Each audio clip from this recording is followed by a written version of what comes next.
C'est dégueulasse, immonde. Véronique Sanson écœurée par une pratique très courante en France. Ce lundi 16 janvier, sur le plateau de C'est à vous, Véronique Sanson s'est indignée devant une tradition française qui devrait, selon elle, être abolie. Elle a notamment signé une pétition pour encourager le peuple ainsi que le gouvernement à mettre fin à cette pratique. Ce lundi 16 janvier, sur le plateau de C'est à vous, Véronique Sanson est revenue que la pétition qu'elle a signée pour mettre fin à la chasse à courre et par conséquent à la maltraitance animale qui découle de cette pratique ancrée dans les mœurs françaises depuis des centaines d'années. C'est immonde, ce n'est même pas fair play.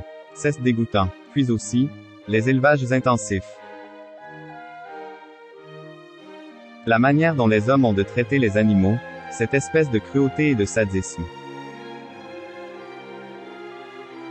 C'est pas juste, je trouve ça dégueulasse, a expliqué la mère de Christopher, né de sa précédente union avec l'artiste américain Steven Stills. La chanteuse de 73 ans s'est également étonnée de la passivité des citoyens et du gouvernement face à cette situation. Je ne comprends pas comment on laisse faire. Comment on laisse faire, tout le monde s'indigne et personne ne fait rien, s'est-elle demandé. La maltraitance animale, c'est quelque chose dont il a été un peu plus question là, pendant la dernière campagne présidentielle, mais sans doute pas assez Véronique.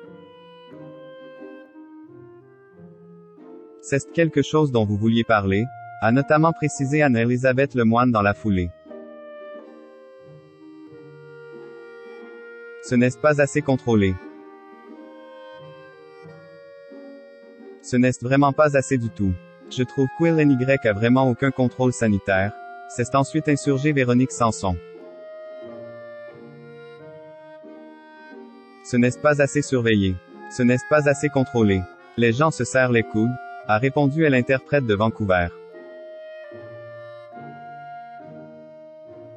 Tout le monde est corrompu. Je suis furieux. Tous ces animaux qui n'ont rien demandé à personne.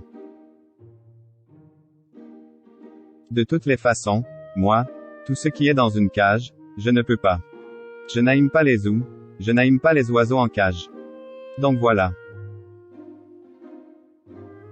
À noter que l'ex-femme de Pierre Palmade n'est toutefois pas seule dans sa lutte contre la vénerie car plusieurs personnalités comme Brigitte Bardot,